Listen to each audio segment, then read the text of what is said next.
No, he's not doing that. That's a video of himself on his phone. Audio as well.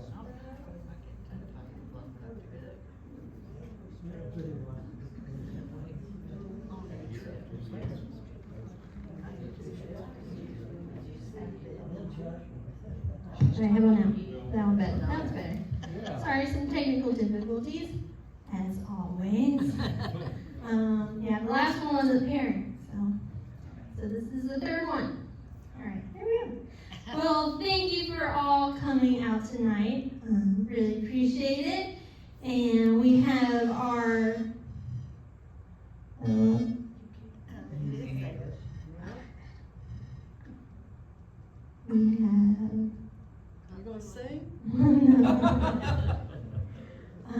we have our performer, Robert Buxton, coming out tonight. He is an educator at heart. He used to teach at Eastern Carolina and Chapel Hill. And so now he's prepared. What is it, Chapel Hill? East Carolina. Eastern Carolina. No, East Carolina is not in Chapel Hill. UNC. Okay. Both places.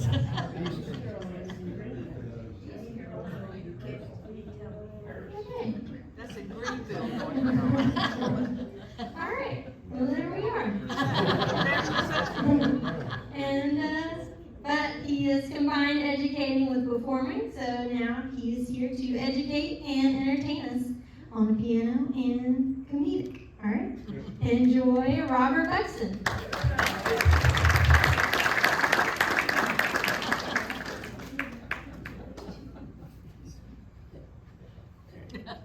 Good evening. Oops. Oh, the bottom. Okay. Good evening. Thank you all very much for coming. I think this is the first day without rain in, I don't know, months. So, and thank you very much, Celeste, for setting this up, for having me, for organizing everything, and for meeting me in the parking lot when I was very lost. There's a lot of change going on. It's good, there's renovation, but you know, I'm a topographical idiot, is the phrase. I like to start with an improvisation. I like to improvise. It's something that the classical musicians did 200 years ago or so, and I think we ought to do more of it. There are different ways to do this. I really ask you what you want. I can do something like a silly melody, like Happy Birthday or something in the style of a composer. We can do that. Or we can you can give me some random notes and we can go with that. What are you in the mood for? Happy birthday. Okay, Happy Birthday. How about a 20th century composer? Someone that's not, you know, Bach and Mozart I do all the time, but how about somebody more Stravinsky? I heard Dave Brubeck too, but I'm not a jazz pianist. I love jazz, but could we go with Stravinsky? Would that be okay? Let's try. Well, that's going to be interesting. It'll be a challenge.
recognize That was weird. That was odd.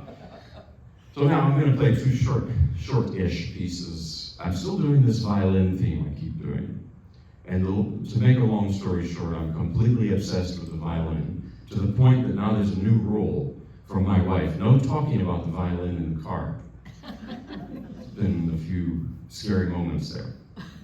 But I'm just obsessed with the violin and the great violinists of the past, like Fritz Kreisler, Jascha Heifetz, Nathan Milstein, etc., etc. And the first two pieces are really not, they're actually pieces I played long ago and brought back recently just for fun. They're not really violin pieces, but there are violin versions of them. So I guess it technically fits with this theme, but not exactly. I'm going to play a piece by Frédéric Chopin to start. I don't play lots of Chopin's music.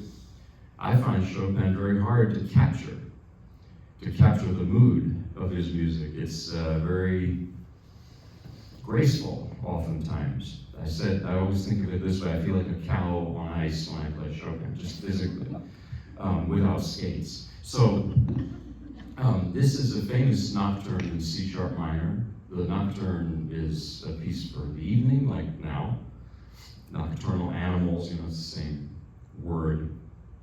But even though it's an early work of his, you hear his distinct style, fully formed. He was that kind of composer. It's like he was born with his musical voice. That's it. And you hear three notes, and it's Chopin. You know it. It has two, I'd say, ingredients. One is the sound of folk music. He was from Poland, and he was in exile from Poland when the Russians occupied it. He lived in Paris mostly, briefly Mallorca. Those are not bad places to be, but he was deeply nostalgic for his homeland. So you can hear this.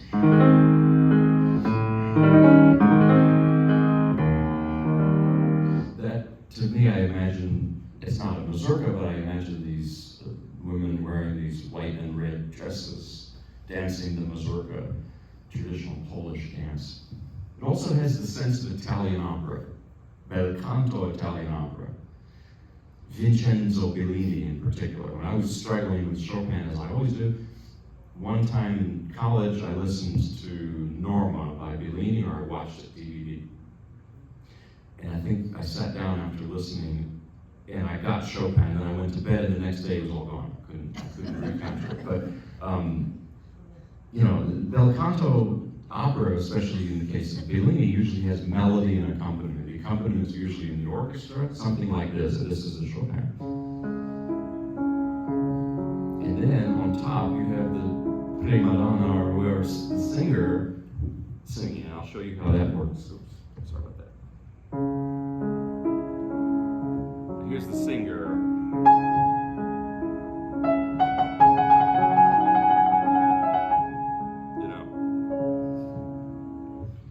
So I was trying to think about opera. This piece was made famous in a movie, a Roman Polanski movie called The Pianist. It's about 20 years old now, hard to believe. And it's based on the life of the great Polish Jewish pianist Władysław Szpilman, who survived the Holocaust. That's what the movie is about. It's an incredible movie if you get a chance to see it. And the pianist in the movie, and also in real life, Władysław Szpilman, he played this nocturne all the time. And there's a video of him playing it in his later years. It's on YouTube, and it is just, his whole life story is there in every note. So, don't even listen to me. Go listen to him. That's really. So here is the piece, the Nocturne in C sharp minor by Chopin.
play another downer. This is a piece by Franz Schubert, the Serenade, the Ständchen. And I don't sing in German nevertheless, so this is arranged by Franz Liszt for solo piano. By the way, the last piece, Nathan Milstein arranged it for violin. There's a beautiful version for violin of that. And this piece, of course, Liszt arranged it for piano, but Misha Elman, the great violinist, one of my heroes, he arranged it for violin, and he plays it just breathtaking. So I like old recordings. You know, if I had nothing to do, I would just sit on YouTube, eat popcorn, and listen to the old. Well, I wouldn't eat the popcorn because the crunchy wouldn't interfere. But I would eat popcorn and then listen to the recordings. But anyway, I can't. I have 2 small kids and 2 cats, so there's never a moment. It's okay, I'm not complaining, I'm happy. So, but this piece, you know, Schubert wrote it, and please forgive me, I don't mean to be dark, but Schubert only lived to be 31. He was in very ill health, and he knew his time was limited, and in his last year or so, he wrote so much music at this breakneck speed, and including this piece, which is from his Schwanengesang, which means swan song. I don't speak German, I can pretend, but I don't. So, the thing about Schubert is he doesn't beat us over the head with tragedy. He could have, I mean, but there's a lightness to him. You know, it's like laughter through tears. And I think about it in the context of the culture of Vienna. Schubert was unusual in the sense that not only he lived in Vienna, but he was born there. Most of the other big name composers that ended up there were not from there. Beethoven was from Bonn, now Germany. Brahms was from Hamburg, ended up in Vienna. These are all they're not Vienna. Even Mozart from Salzburg, it's not Vienna, it's different. And there's an old joke, maybe I've told it here before, but I just love this joke because it illustrates it so well. What's the difference between Vienna and Berlin? And the difference is that in Berlin, things are very serious, but there's hope always, like Beethoven. But in Vienna, things are not so serious, but there's no hope.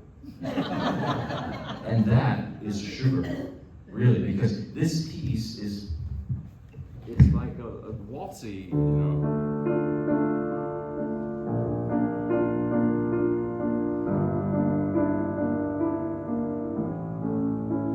It has this lilt to it, this lightness, it's a dreamy thing.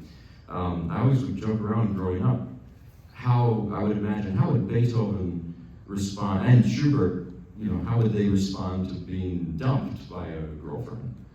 And Beethoven, very simple, you know, he would just, what's the matter with her? Terrible. Schubert would be, he'd be very different. He would just be like, well, what could I do? You know, she was lovely, but, you know, something like this. Poor me, you know, well, I shouldn't say that, poor me, that's mocking. I'm not mocking Schubert, it's not, please don't, I didn't mean that in that way.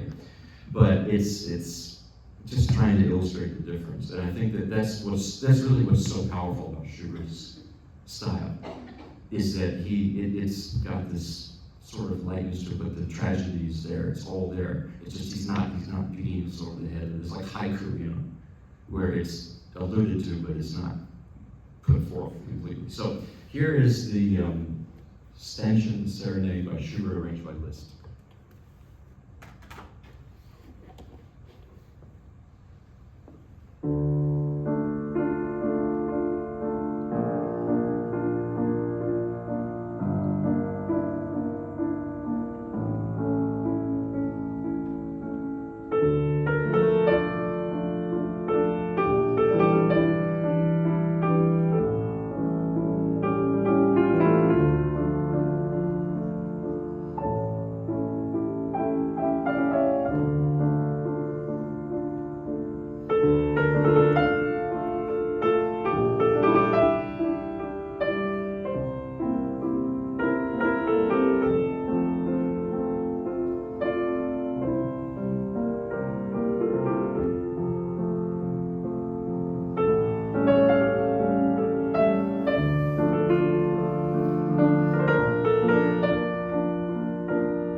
this list. Well, I think I got a couple of things. So now I'm going to do something that's a little more upbeat. At least not in the very beginning, but I'm going to play Paganini's music, arranged for piano in a few different configurations. First, I'm going to play 4 of Robert Schumann's Paganini studies. So Paganini was this wild man, really. He was like a rock star of the time, of the early 1800s. Very controversial at that. Many people, you either loved him or you hated him. And those who hated him, they said he was possessed. The ones that loved him were the younger generations, the Romantics, and they idolized him. And Schumann was really the first, before Liszt, before the others, who took Paganini's violin music and transferred it to the piano. I would even say that these composers, in doing that, they discovered their own voice. That these were very early things that Schumann did. 1832, he did this. Liszt was a few years later. They were both in their 20s when they did these arrangements of Paganini.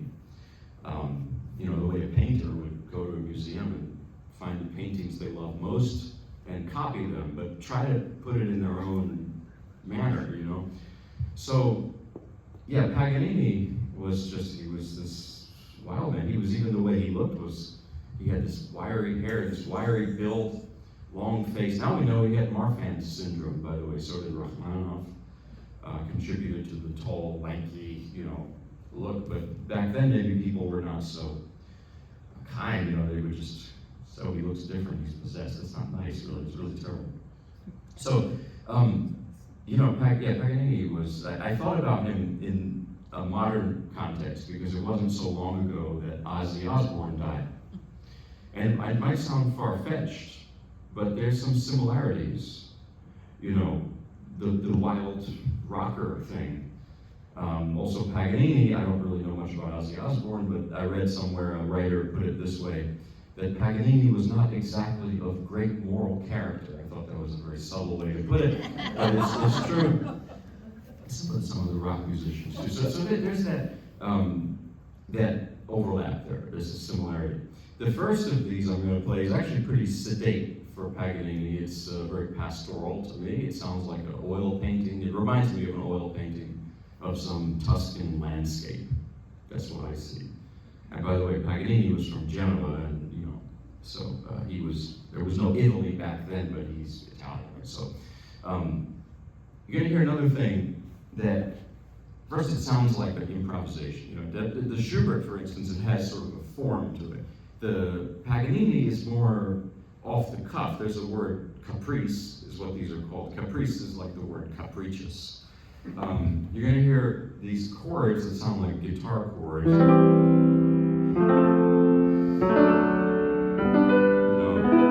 And it turns out that Paganini was a great guitarist. He wrote lots of guitar music, which proves my point that he was a rock musician.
next two are comic.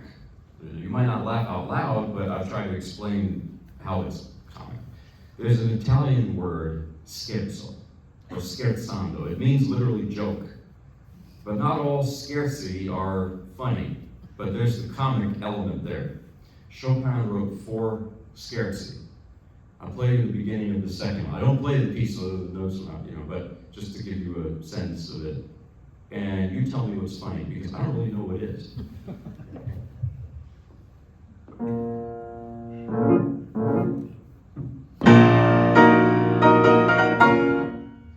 Okay, where's the joke there?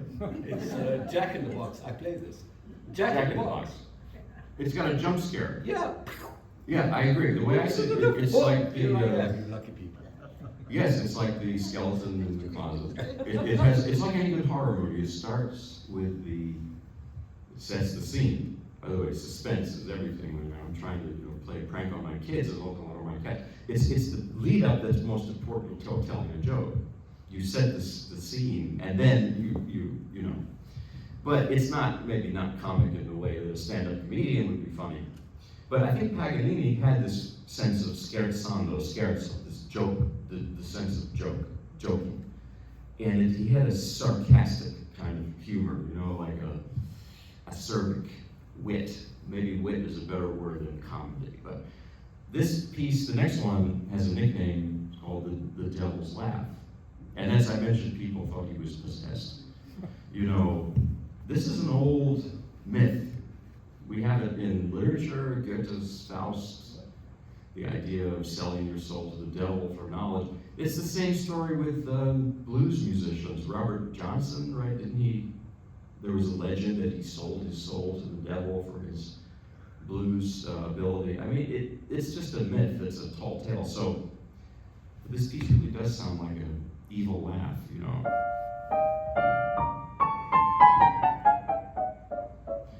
Some James Bond villain giggling. It has that feeling to it. And then in the middle, it goes into sort of a rage.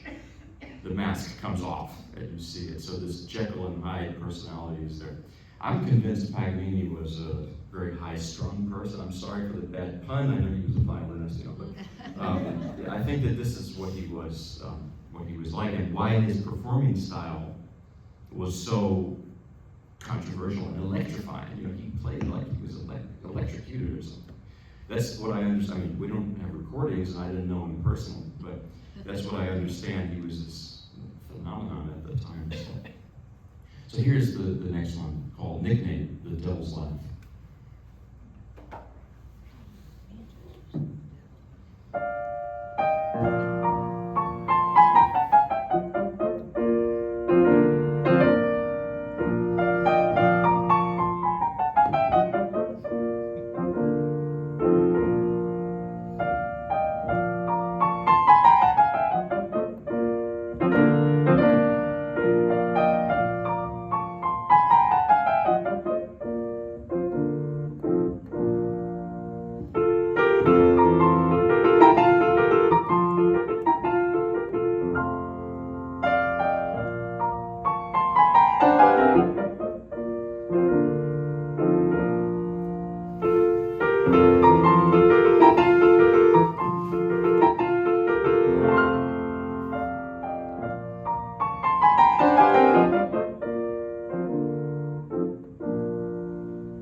it has the feeling of the grotesque in it also. There's, I was listening in the car to Shostakovich, and Shostakovich and Prokofiev really have that pronounced in the 20th century. But this is, the grotesque was already a theme in the early 19th century. Look at Frankenstein was written then, Mary Shelley, right? So there's something about that there to me. The next one is also comic. It's very similar. It's silly, light-hearted, and then it's berserk and angry in the middle, and then it goes back to being sort of giggly. And I imagine this scenario, it's a very specific scenario I have in mind. I can even see the tablecloths in this. So here's my story. I'm having lunch with someone. This is not a real person, it's just a, imaginary acquaintance, right? So I'm having lunch with this person, and we're having a very nice conversation, small talk and everything, giggling, and the waiter comes and pours the water, and maybe 2 drops spill on the table, and this person starts pounding on the table, screaming at the waiter, just going berserk. Have you ever had an experience like this? I hope not, but just going crazy. And I'm sitting there embarrassed, everyone's staring at me. The waiter walks away, and then the friend turns to me and says, anyway, blah, blah, blah, just like nothing happened. And that's this piece. To me, that's how I see it. There are people like that. I had a couple teachers like that. I won't get into in school, in middle school. A friend of mine has a pet dog who's like that. Very nice dog. And then the wind blows a certain way, and then they go berserk. So that's this piece. I know it's strange, but that's just how I imagine it. Here it is. Also Paganini. List. That's Paganini arranged by Schumann. Excuse me.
The last of these short studies of Schumann did of Paganini, the last of these I'm going to play today does not sound like Paganini at all. It sounds like Schumann. So I talked about Paganini mostly. This is a good opportunity to talk a little bit about Robert Schumann. Well, the reason for that is because instead of putting the original violin caprice in the right hand where you hear it prominently, like if a violinist were to play that piece, The Devil's Laugh, that's what you would hear. You wouldn't hear all that other stuff that Schumann had. Not stuff, I'm sorry, music. No, not a nice way to say it, but here it's the opposite. Schumann puts the Paganini in the left hand, it's the accompaniment here. And in the right hand, he puts his own motif, which is very, very Schumann-esque. I mean, and that, with the combination of this, that's a very Schumann accompaniment. You know, Schumann, he had a very difficult life. He struggled with mental illness, probably bipolar. I think they didn't know what that was back then, but you know, he assigned two different characters to his condition, but to his music. One was Florestan, the over-the-top extrovert. The other was Eusebius, the mellow, reflective, you know, maybe had the blues a little bit, the depressed character.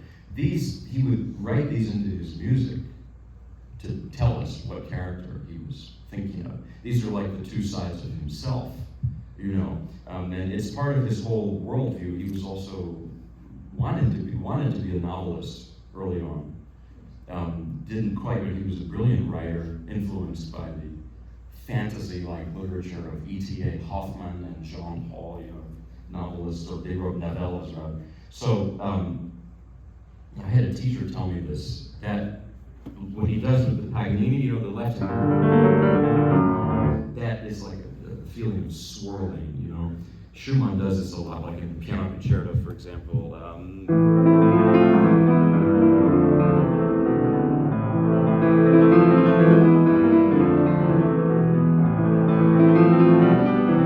know, that it's like you're standing in the waves and they're just, you know. I had this teacher who said that when he hears those moments in Schumann, it reminds him of The Starry Night by Van Gogh, the swirling sky. And there's another artist who suffered from mental illness. So this is the last of these, and it really sounds like Schumann. Of course, Paganini is there in the accompaniment, but it's Schumann's voice. So here it is.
Continuing on with the theme of Paganini, I'm going to play an absolutely crazy piece, and just a bit longer.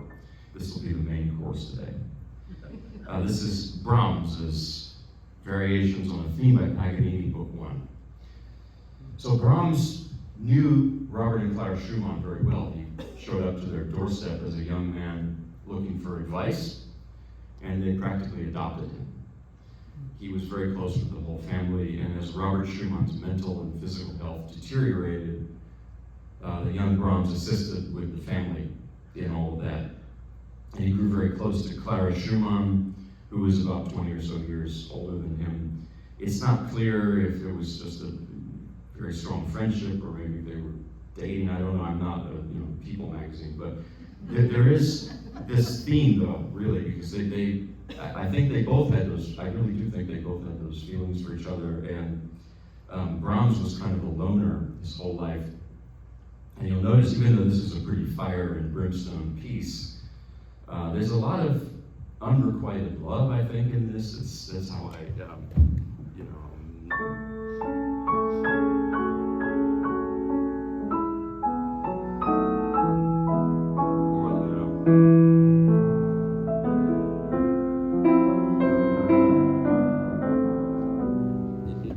there's that longing or something there.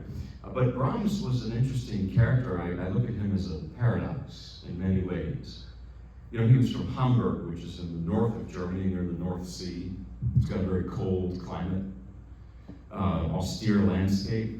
And I think the culture there is a bit like the British stiff upper lip. You've heard that phrase. That's what it is. And you don't wear your heart on your sleeve in Hamburg. You do a little bit more in Vienna, for example, but not in Hamburg. So he's this kind of person, maybe you know a person like this, who's formal and restrained, but inside there's all this emotion, That's how I view Brahms. And of course, his music is like, on the one hand, there's this Teutonic, heavy thing, but then he also made friends in Vienna with the Hungarian gypsies. Why would he write something like this?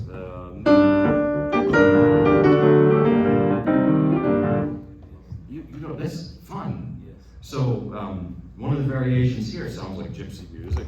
It's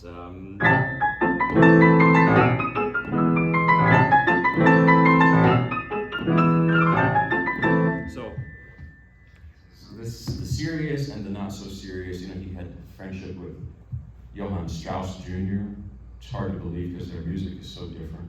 Strauss wrote the Blue Danube, and Strauss left a copy of the Blue Danube on Brahms's coffee table one day as a joke, And Brahms took it very seriously, and he wrote, unfortunately, not by Brahms. So,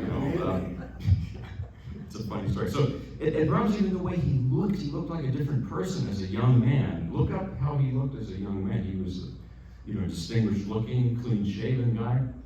In his later years, he looked like Santa Claus. His big beard and his smoked cigars and stuff.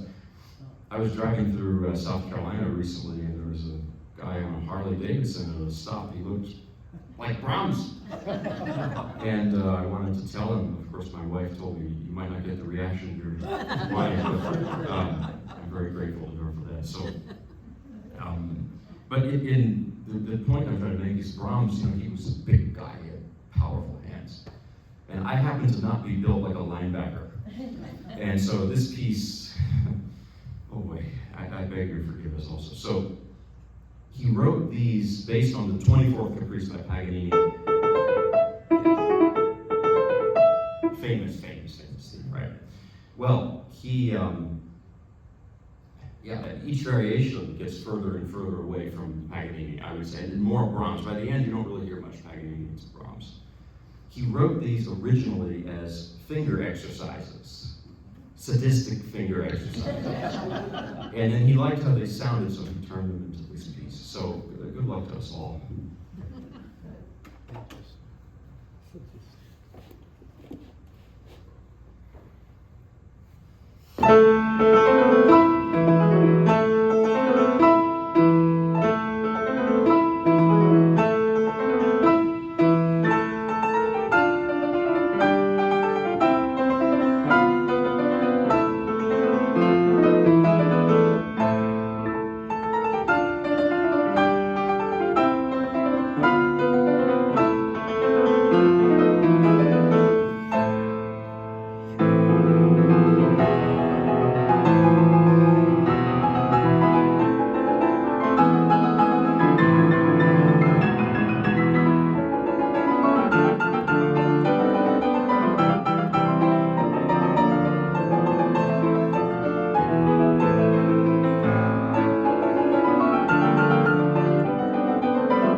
And that's an exercise?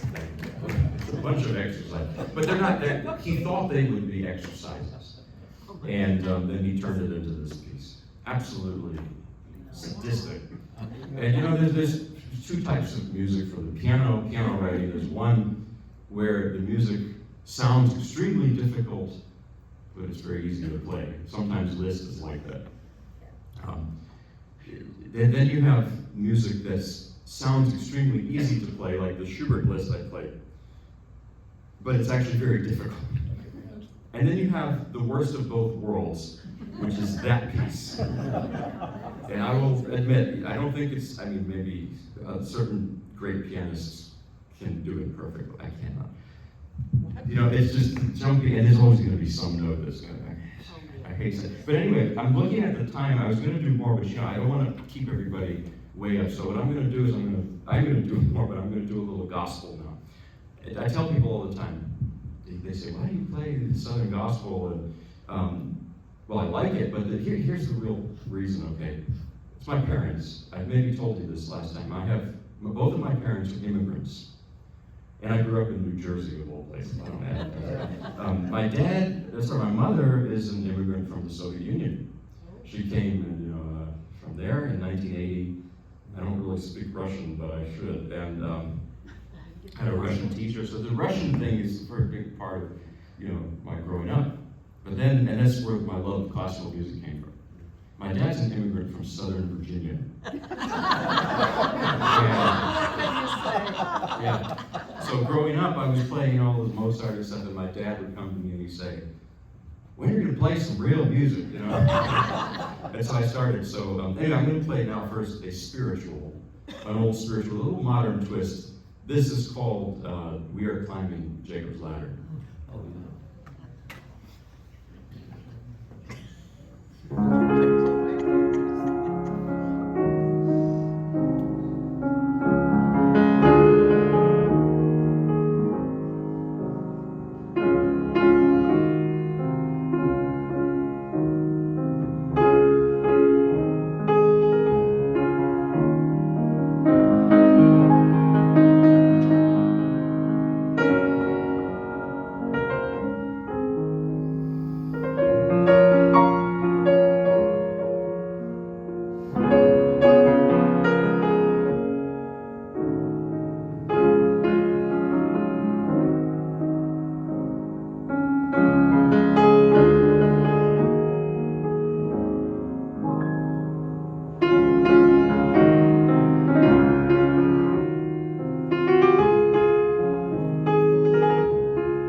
that's not exactly, the next one is more along the lines of my dad's, but it is, I mean, it's all, and I would say, I mean, I'm still trying to work on my gospel playing abilities, but it's not bad for a kid from New Jersey, you know? So, so I'm going to close now with, this is a very, very over-the-top gospel. It's just very upbeat. It's so upbeat, this is my dad's song, you know. It's so upbeat that the first time I heard it, I actually didn't like it. I thought it sounded like something out of the Benny Hill show. Remember that? It just sounded too frantic, but it's a beautiful gospel song. It's called Goodbye World, Goodbye by Mosey Lister. He lived to be about 100 or something. It's like, maybe these gospel musicians, they live longer than George Beverly Shea, remember him? He lived to be like over 100. Whereas the classical folks, you know, Mozart 35, Schubert 31, I don't know, maybe I should do more gospel. So, you know, but here is, this is called Goodbye World, Goodbye, and the name is, it's a sad title, but you know, a lot of the gospel songs, like I'll Fly Away and such, it's about dying, but it has an uplifting view of it, a message of it, so it's a celebration, really, and it's, so we'll close with that, and I thank you all very much for coming, and I'm sorry going a little over, but this goes fast, so it's quick, so.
Remove that. We fall over all things. And so do I.